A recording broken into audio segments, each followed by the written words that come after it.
lawas mo to kung mga laki.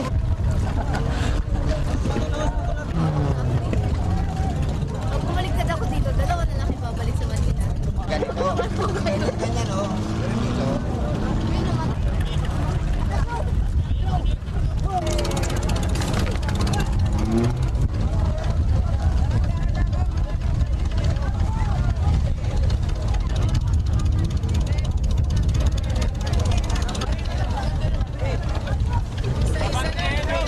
Slide lang. Ito pagkasa.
Butong mo na nga kuan, atong na buo dito.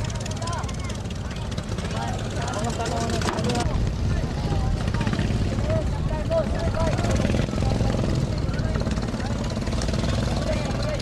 takbo ng bira na naman.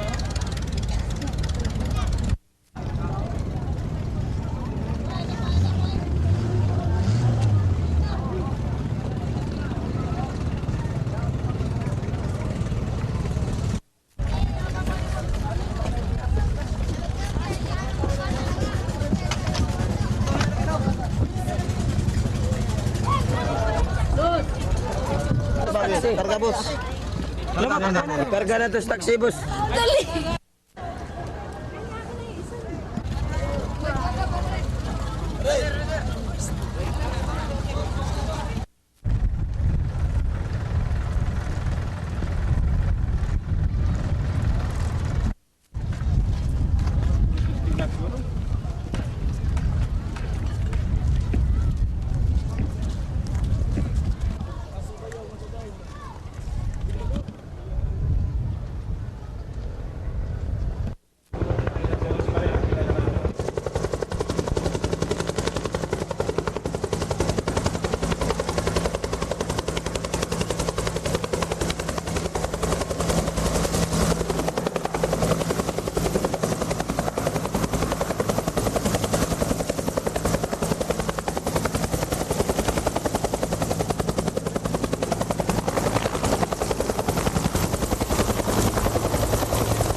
General Salueta, can you give us a brief assessment of the efforts being conducted by the military here with regard to those victims of Typhoon Rufin? Well, insofar as the armed forces is concerned, we are delivering the usual services, the rescue and relief operation, with the use of AFP assets, such as helicopters bringing in relief goods to isolated barangays. We are also using all our vehicles in transporting goods via land transportation, and also Navy boats. Added to this are the ferry services rendered by the Philippine Navy to commuters between mainland Cebu and Mactan. As you must understand, Mactan Bridge is close to both pedestrian and vehicular traffic. And we are expecting the arrival of 2 additional barges from the Philippine Navy to help in providing means of transporting vehicles from both sides of the channel. And all of these Philippine Navy services are for free. Aside from that, we brought 3 teams from medical teams from GHQ, and now they are busy giving medical and dental services in Parplank barangays. With the damage being so massive like this, how long do you think the relief and rescue operations could go on? Well, in my own estimate, I would say that it will take another 2 weeks before we can normalize the distribution of relief goods. Now, we would say that as of now, it's still abnormal because we have to rush in relief goods. And probably within 2 weeks, all the civilians' transportation system are fully operational, so there will be not much problem anymore insofar as the armed forces is concerned. Receiving ample support from government agencies and other non-government agencies? Well, insofar as the armed forces is concerned, General De Villa has given me ample support to at least sustain our normal operation. And he's expected to come anytime today, and I'm sure that he will be bringing additional support to armed forces units in this area. Thank you very much, General. Welcome. General Agustin, can you give us what exactly is the RDCC doing? Yes, the RDC right now is coordinating relief operations. This is mostly airlifting of relief goods to places which need them. For example, we are airlifting relief goods to Bohol, Dumaguete, 2 towns of Negros Oriental, mostly here in Cebu City, and even as far as Siquijor, through the use of the Air Force helicopters. In addition, we are also utilizing our trucks to haul rice for DSWD and the Red Cross. Also, in addition, and we have just seen them take off, we are also coordinating the employment of these medical dental teams. Right now, I believe we have 1 team in Camotes Island, 1 is in Balamban, and this other one is going to, I think, Barangay Punggol here in Cebu City. In addition to that, we are also coordinating the availability of rehabilitation materials. For example, if there is a need for say NIPA shingles, construction materials, we refer this to the government agencies concerned.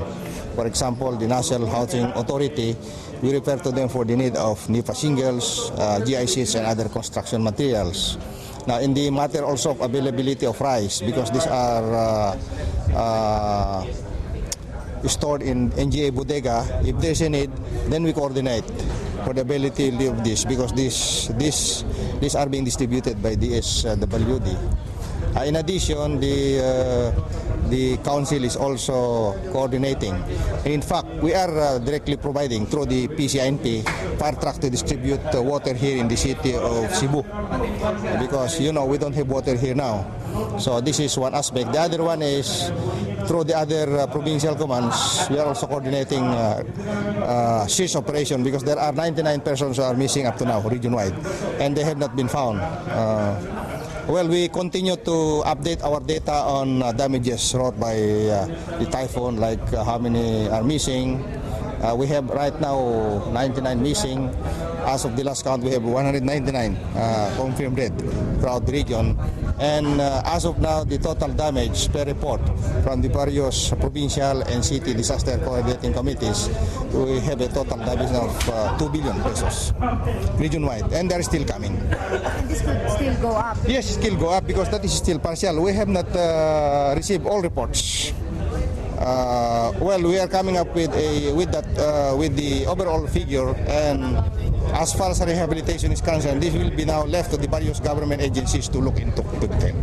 So all these efforts are in coordination with government agencies as well as non-government? Yes, correct. Mostly government agencies. The RDCC is represented in the council. I mean, the various government agencies in the region are represented in the RDCC. Thank you very much, General.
May ka ba dyan?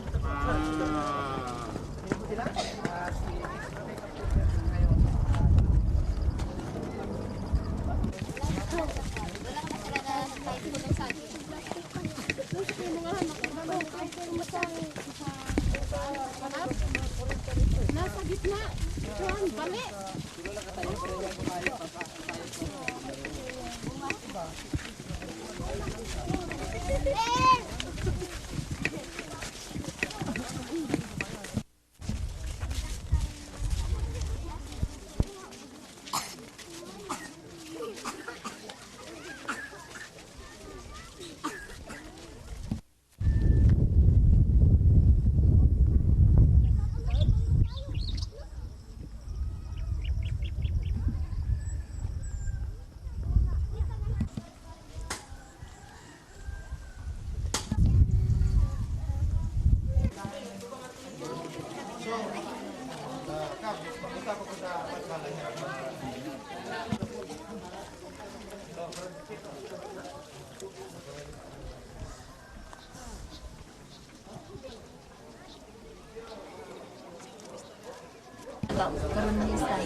Dia nasod. Yung naka dito. Doon ka nasod. Dia. Receiving ng gamot.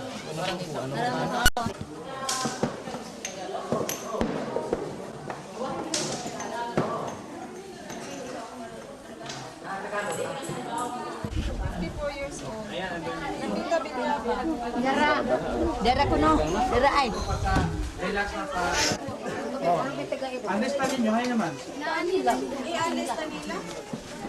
Gihatag nyo din eh.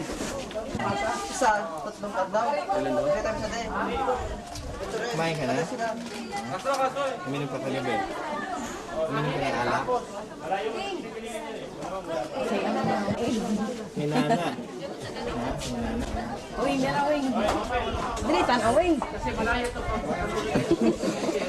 Kaya mo sinatawa. Uy, nandito sa'yo.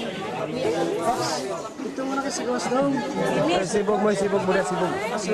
Sibog mo na kay init. Di isong ko rin yun.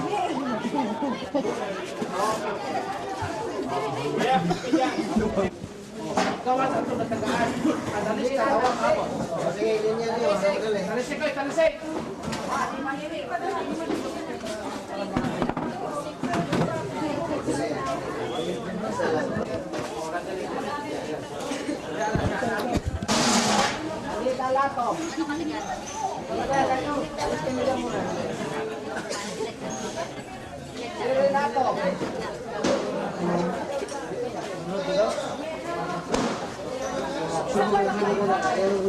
Ayaw sa mga tawagan kayo ko.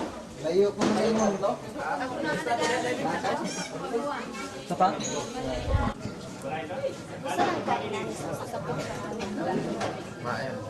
Sini deh. Doon ka po sa Kaglaw. Ito, doon ka po sa Kaglaw.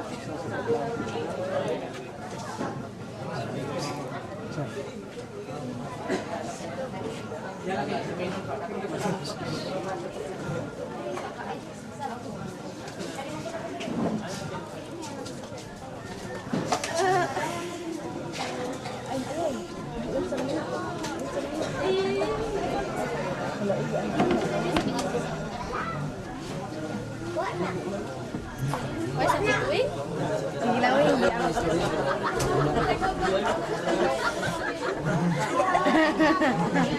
Ngiti lang yun.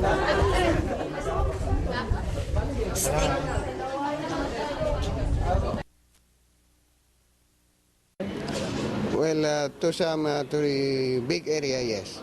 But there are still some areas wherein some armed groups were sighted, and we are sending some patrols to look after these armed groups. So why are there still evacuees?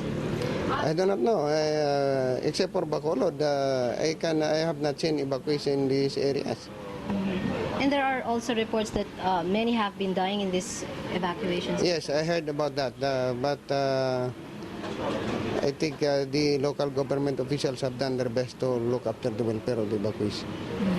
In fact, the mayors have met and they are willing to look into the welfare of these evacuees. In fact, they went to Bacolod.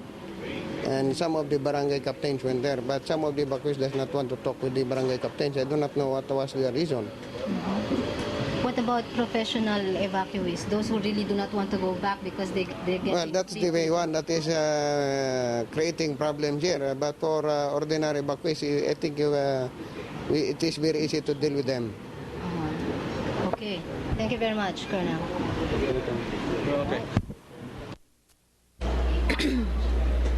Ms. Anquiliano, the NDF is reportedly preparing to file war crimes against the Negros government and the military officials here for allegedly forcing the residents to parang concentration camps. What you were at Sipalai during the height of the mass evacuation. What exactly was established there? Was it really an evacuation center, or, as they alleged, a concentration camp?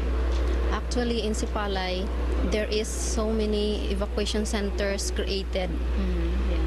And the evacuees there were assigned to different evacuation centers to give them shelter, assistance, and other needs they are requesting for.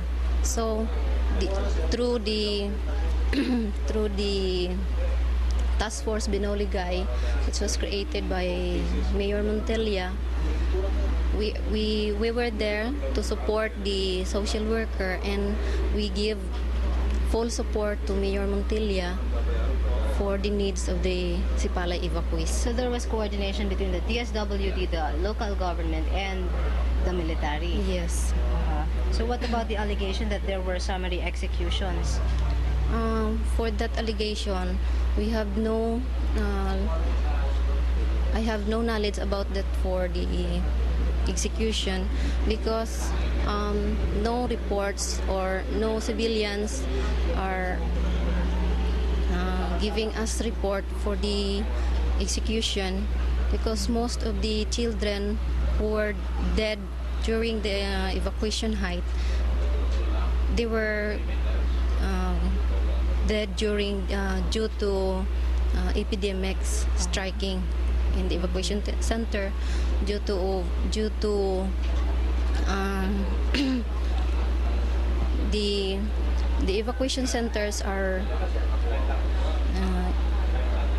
there are many people inside the evacuation center. That's why the epidemic strikes mostly to the children. So there were no reported cases of killings or executions allegedly perpetrated by the military? No, as I'm concerned that I was in Sipalai, I have not received any report that there is alleged killing done by the military. What about the health situation there? The health There were situation. reports that there were people dying there because of starvation.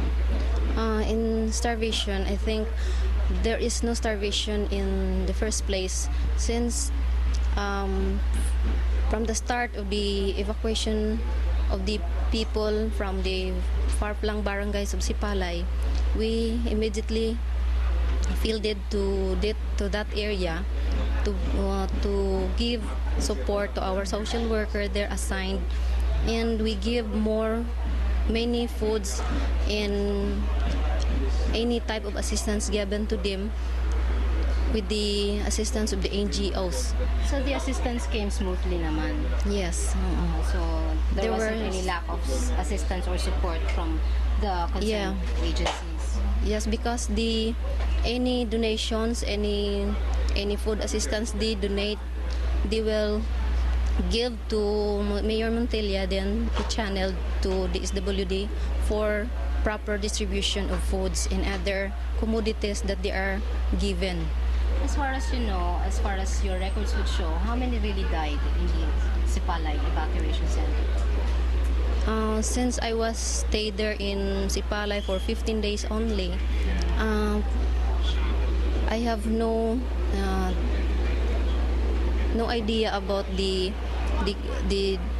casualties, since day to day there is a report from the doctor assigned in Sipalai that we cannot give the update record on that, because But they when you are. were there, how many died? As far as When I was there, only I was there for 15 days. It was only around 40 plus.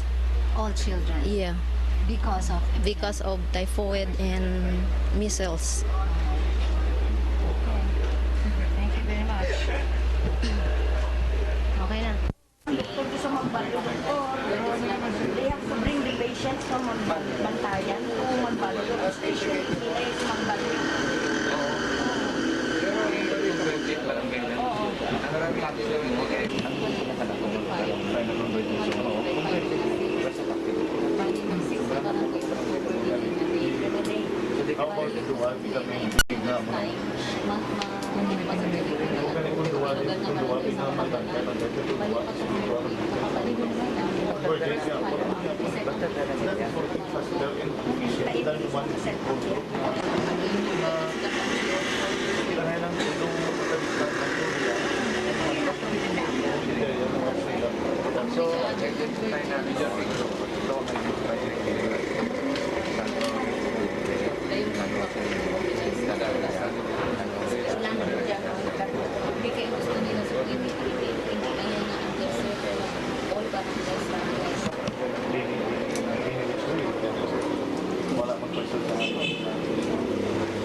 Kaya kung wala lang kung ginagis sila, upod ko sa ilang sir mo. Bakit ko kayo? Nung alay kayo magtagal sila, ito mo na oras ko muna ganito? Tapos sa nagagis yung mga Wala bang pagsagalan? Tawa yung sasa.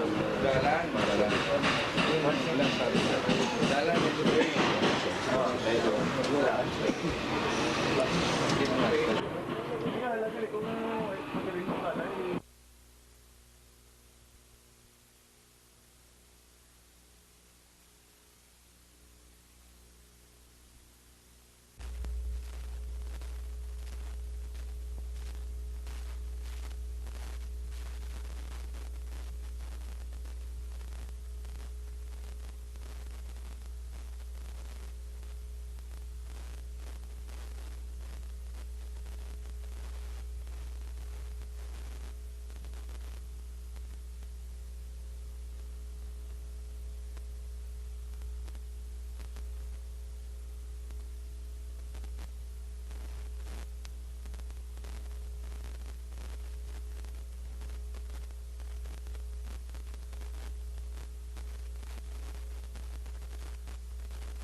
District namin may problema tayo sa mga bago ng kadalasan ng sulat na diba as yung medicines. Dumating na lang ng medicines na dito days ago lang. Actually, yung main problem sir are the dental one. We have a lot of a set of requirements, but the main I think that pack down the dental activities, the absence of practical, and that one single item practically pack down the dental activity. So now I'm glad that Dr. Villaram How many teams did they give you? Three teams only? Teams, yes sir, and in fact, I told Dr. Geraldo that if I could borrow, because it was supposed to be intended in Sipalai, but the main activity right now is in Kinubaan. Really, it is not much there is not really much dental activity in Candone and Magbanyo, but they are supposed to go out to the barangays, and what they are afraid really is baka mapasubo sila nandun ng pasyente at maubusan sila. But I understand the Colonel Templo brought with him 2 boxes, and there are 2 more boxes in Bacolod. I think that would solve the problem now.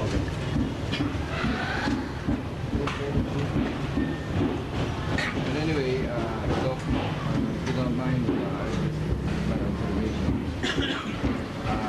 Siguro ang dahilan nung lack of medicines after 2 weeks because there was lack of input during the planning. Perhaps they did not. They failed to estimate the correct number of people who will be asking for dental treatment. But anyway, by this time siguro you have a good or a fairly stated estimate. Yes. So that we can, from your estimate, we can also determine the amount of medical and dental supplies needed. In fact, I have it in my report, sir. One other thing, and I would like to single out Magbanyo, is the need for emergency drugs. They're expecting that patients will be handled, and even patients do not want to be evacuated as much as possible. There was one case I received a telegram, a radio message last night, namatayan po sila. A case of bleeding gastroenteritis that while awaiting transportation for evacuation, nag-shock. But wala, masama na yung lagay ng pasyente. One thing that I can suggest is perhaps yung sinabi ko, for the PC professional partners and the health officer to come up with streamers to be distributed to the 5 teams. This project is a joint undertaking of the provincial government and the armed forces of the Philippines. Siguro, simple na ano lang dyan, Medical Dental Civic Action Project, a joint undertaking of provincial government of Negros Occidental and the armed forces of the Philippines. And then we have to demonstrate that it's a joint undertaking. We have to show that there are military doctors doing that thing, and there are also civilian nurses and doctors doing their thing. And I think we can do that. Now, how do we do this? Of course, I can only suggest, but it's up to you to implement it later on. Alam mo, Colonel Udal, your mission here is only up to 6 months period. And if you are going to look at the area, it's a very big area that you may not be able to cover unless you mass your resources into certain areas. For instance, meron kang dalawa dito, meron kang dito sa Candone, meron ka sa Magbanyo, and then I do not know where the other teams are. If you look at it, katulad ng example ko lang, we sent medicines on the 14th. Natanggap dun sa Bacolod, kinuha ni 3 offers, dinala sa Kabangkalan. And then they were brought to Sipalai. It was sorted out in Sipalai and then saying, ito lang ang kailangan namin dito, yung iba doon sa Candone at sa Magbanyo. So it had to be brought back again to Kabangkalan and then be brought to Candone and Magbanyo. I think that is too much time loss, too much effort loss, etc. What I'm suggesting is you do a roll-up operation because right now, medyo you can do it as one bunch or you can do it in leapfrog fashion. Mag-umpisa kayo sa Hinubaan at saka Sipalay. Pagka na-issue mo na yung Hinubaan tapos na, then you go to the next town. And then this one from Sipalay will go to the next town. And so on until you reach home. Now, ang suggestion ko rito, is you have a mobile team, The mobile team will go with our medical team. Now, the in-place doctors and nurses, let's say you have doctors in Van, they will be the one to determine exactly where to set up your teams. You know, in a barangay that is in a central barangay, and then let the others come. Now, let the doctors, assisted by the PC provincial headquarters, to announce to the nearby barangays that there's going to be civic action on this day. So that when you go there, marami ng tao talaga nag-aantay sa inyo dyan. And you will be able to cover, and you will be able to make people feel that you are there really. Hindi yung pupunta kayo sa lahat ng barangay. And then you work in this fashion until you reach Kabangkalan. And then when you reach Kabangkalan, you go to Andoni and then go to Magpanyo and cover all these areas until you reach Kabangkalan. That is one. Now the other one is what you're doing now. Meron kang dalawa dito, meron kang tatlo sa loob. But itong dalawa nito should work towards Kabangkalan, and then this one should work towards Kabangkalan. And I want to know how many barangays have you been able to cover already? And then whether you will be able to cover all the areas in 6 months' time. So that we can project. Now, supposing first month na kayo, nandito pa kayo, hindi pa kayo lumalakad. And you can foresee that Where they are, Kasi kung located naman yung mga because they are the one providing security. the battalion provides them security. And they are the one tapos kinoconsolidate na namin sa yung daily report na consolidated in mind of obtain. What about the prophylactic? Dito, Meron kayo.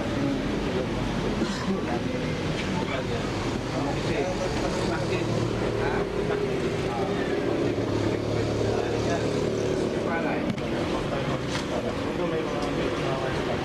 Kasi there used to be a program that we have. But in case dinadala namin yung doktor to the waiter or we bring the patient to Manila. pwede siya maraming cases dito. Sa possible other regions, they run from 7 to 8